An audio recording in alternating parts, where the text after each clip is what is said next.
ইজতেমা ময়দান থেকে যুক্ত হচ্ছেন সহকর্মী নাজমুল হুদা। নাজমুল, এই পর্বে মুসল্লিদের উপস্থিতি কেমন দেখছেন আর নিরাপত্তার বিষয়টি একটু জানাবেন আমাদেরকে। এই মুহূর্তে ঠিক মাগরিবের আগ মুহূর্তে কি কি আনুষ্ঠানিকতা চলছে?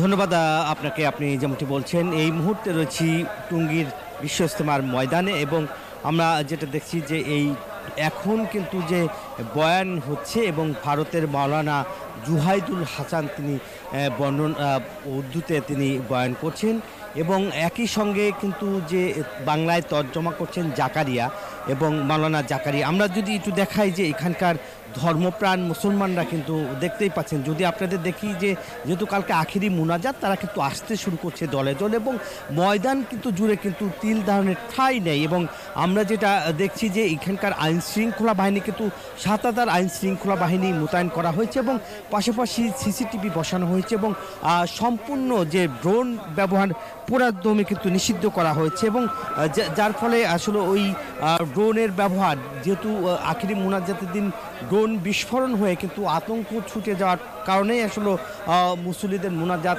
করতে অসুবিধা হয়েছে, সেই কারণে কিন্তু সম্পূর্ণরূপে ড্রোন নিষিদ্ধ করা হয়েছে। এবং আজকে কিন্তু আইন শৃঙ্খলা বাহিনী এই বিষয় নিয়ে কিন্তু আসলে কথা বলেছেন।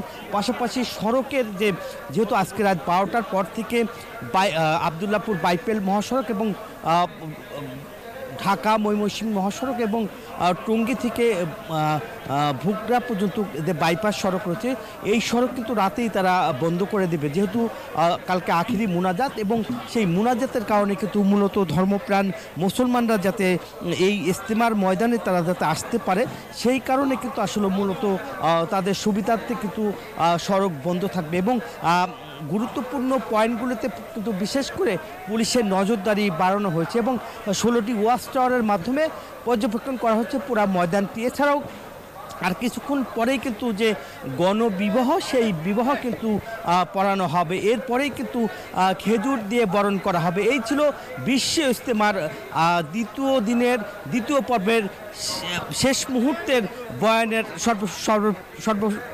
সর্বশেষ তথ্য। নাজমুল, আপনাকে ধন্যবাদ আমাদের সাথে যুক্ত হওয়ার জন্য।